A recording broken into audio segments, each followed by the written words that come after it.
Pai do Senhor, meus irmãos, meu nome é Ismael, do canal Retornando às Escrituras, e hoje nós vamos dar continuidade ao estudo do livro de Apocalipse. Hoje nós vamos iniciar o capítulo 20, porém, antes de nós começarmos a trabalhar com os versículos propriamente ditos, nós vamos estudar alguns assuntos antes, que são importantes, né, para o entendimento do capítulo 20 aqui, irmãos. Então, hoje nós vamos estudar algumas posições teológicas, né, a respeito do milênio, a respeito do arrebatamento e algumas posições teológicas a respeito da interpretação do Apocalipse em relação aos livros proféticos. Amém, irmãos? Então vamos iniciar então o estudo da palavra do Senhor. Amém? Louvado seja o nome do Senhor. Glória a Deus. Então, irmãos, vamos ver então algumas posições teológicas em relação ao milênio. Então nós temos três posições, né? A posição pós-milenista, né? Essa posição pós-milenista, segundo essa teoria, né, o milênio ele é um período indeterminado de tempo sobre a Terra. Para eles, a igreja já está vivendo o período milenar, né, que vai terminar quando o evangelho for pregado no mundo todo. E eles defendem, né, que Jesus Cristo virá pela segunda vez, só que no término do milênio. Né? E os pós-milenistas também, eles esperam que a grande maioria da população mundial se converta, né, a Cristo antes do retorno glorioso de Cristo. Então, essa é a posição pós-milenista. Agora, a posição amilenista, né, para eles já não creem na interpretação literal de um período de 1000 anos. Né?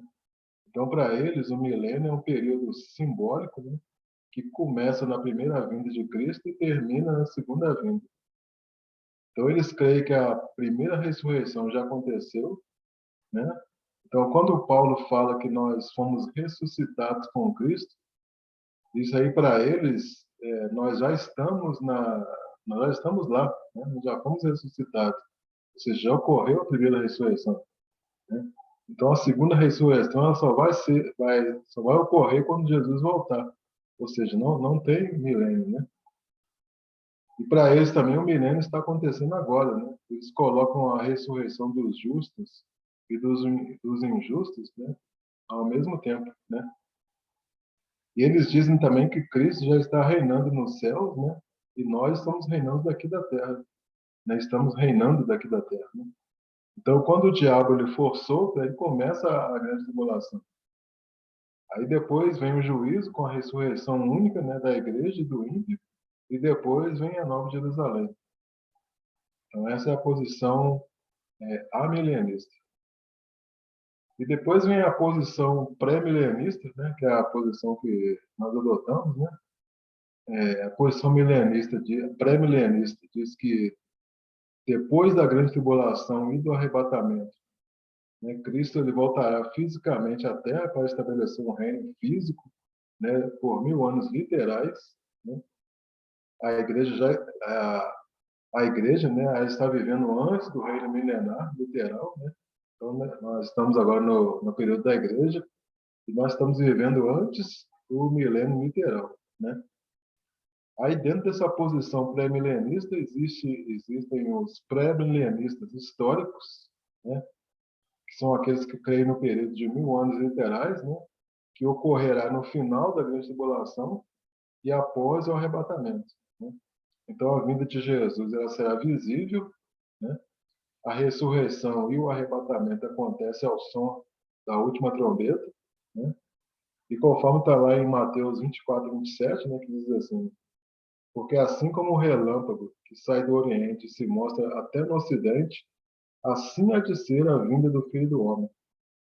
Ou seja, quando o versículo fala que como um relâmpago que sai do Oriente e se mostra no Ocidente, está querendo mostrar o que? A vinda visível de Cristo, né? Não significa que Jesus vai vir rápido, né, como um relâmpago. Aqui está falando da vinda visível de Cristo, ou seja, todo homem, né, verá, né, quando Jesus Cristo estiver vindo durante o arrebatamento. Né?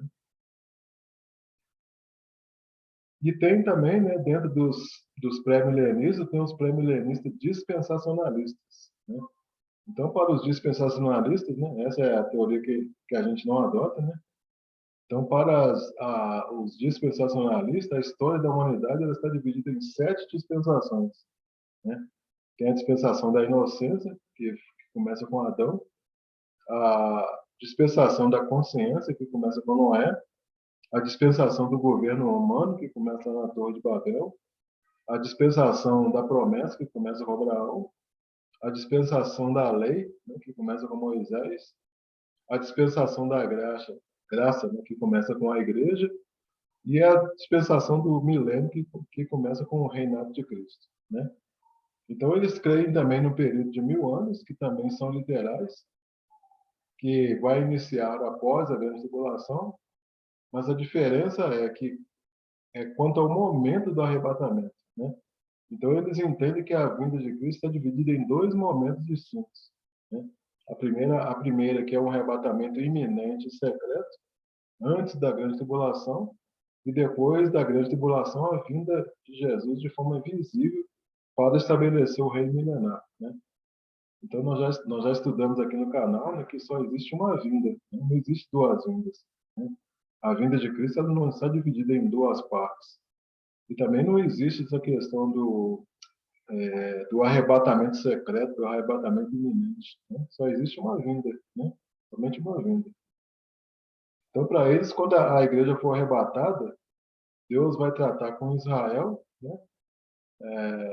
Deus vai fazer esse tratamento com Israel. Quando eles falam que Deus vai fazer um tratamento com Israel, significa que eles fazem uma separação entre Israel e a igreja, né? Como se Cristo tivesse 2 noivas, né?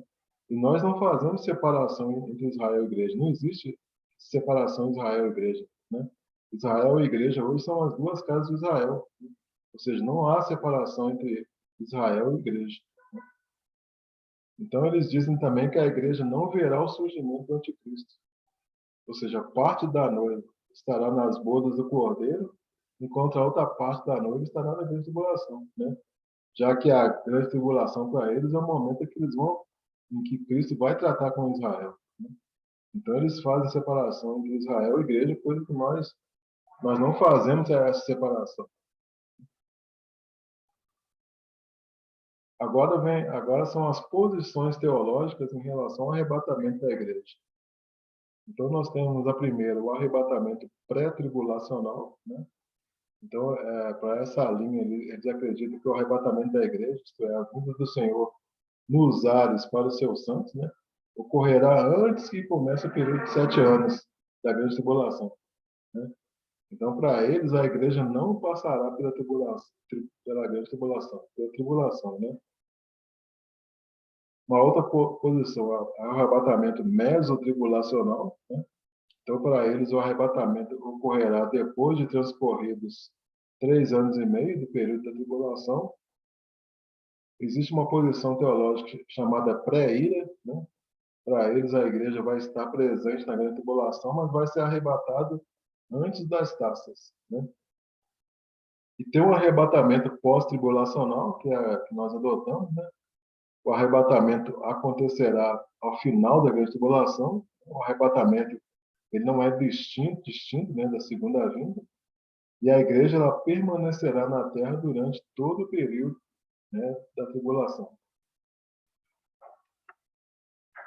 E agora, irmão, nós vamos ver a metodologia para o exame do Apocalipse e dos livros proféticos, né?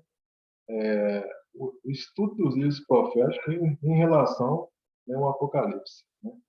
Então, nós temos a primeira linha, que é chamada linha preterista, né?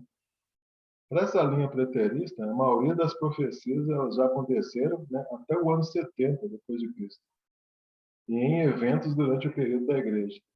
Então, eles consideram, né, o período histórico na interpretação. O preterismo ele diz que o Apocalipse é como se fosse um jornal de notícias velhas, né, coisas que já aconteceram, né? Então, a visão preterista eles diz que todo o Apocalipse ele é simbólico, né? E nós sabemos, irmãos, que o Apocalipse, bem como toda a Bíblia, nós temos que interpretar das duas formas, né? Tanto simbólico como literal. Então, existem certas partes da Bíblia que nós temos que interpretar de forma literal e outras partes da Bíblia de forma simbólica, né? A mesma coisa Apocalipse, né? Não dá para ser só simbólico ou só literal. Ora você vai interpretar simbolicamente, ora você vai interpretar literalmente, né? Então, no momento que você está estudando, né, você tem que ter o discernimento do Senhor para poder avaliar se aquela passagem ela deve ser interpretada simbolicamente ou literalmente, né? E essa visão, essa linha preterista, ela nega a qualidade, né, da previsão do futuro, né, de grande parte do livro de Apocalipse. Porque grande parte do livro de Apocalipse está apontando para o futuro, né? Então eles negam tudo isso, né?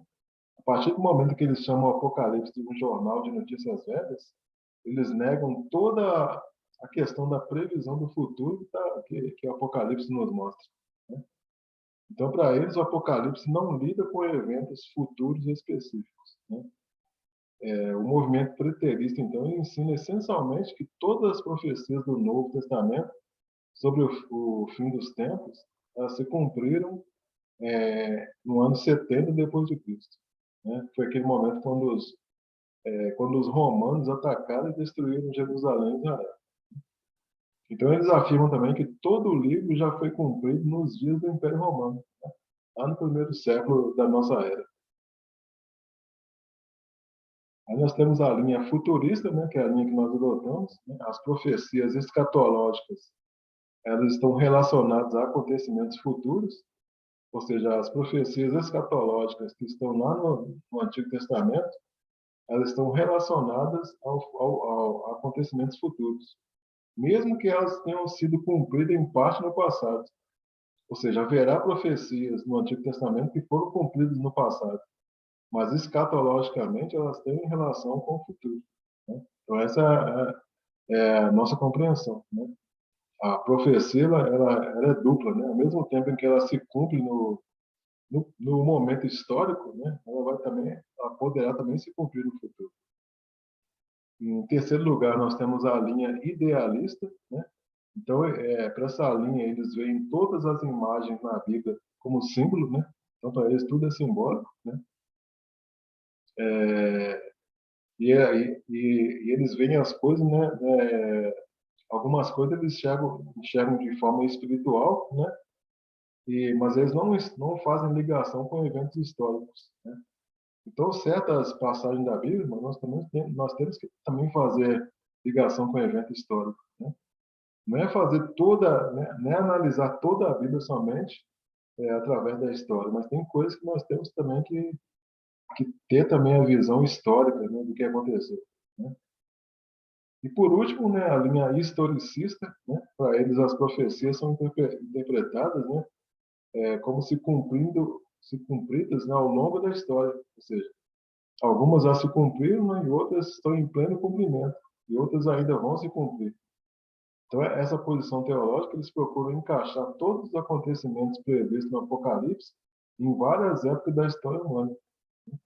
A gente sabe que vários acontecimentos do Apocalipse estão previstos, ainda não aconteceram, né? Vão acontecer ainda no futuro. Amém, irmãos? Então, essa era a primeira parte desse estudo, né, do capítulo 20, que eu queria mostrar para os irmãos, né? É importante a gente ter, antes de entrar propriamente nos versículos, né, a gente ter esse entendimento, né? Aí, não perca aí os próximos vídeos, né, que nós vamos estar dando continuidade, né, aos estudos relacionados, né, ao capítulo 20, né? E se você ficou com alguma dúvida, né, você pode postar aí nos comentários, nós vamos tentar ajudar vocês, né? Se você gostou desse like, né, deixa aí seu like, seu joinha. Se você gostou desse vídeo, né, deixa aí seu like, seu joinha. E se você ainda não é inscrito no canal, né, se inscreva no canal, né? Nós temos aí muitos estudos da palavra de Deus para a sua vida, amém, irmãos? Então, obrigado a você que assistiu o vídeo até o final e fiquem todos na graça e na paz de nosso Senhor Jesus Cristo, amém, irmãos? Glória a Deus.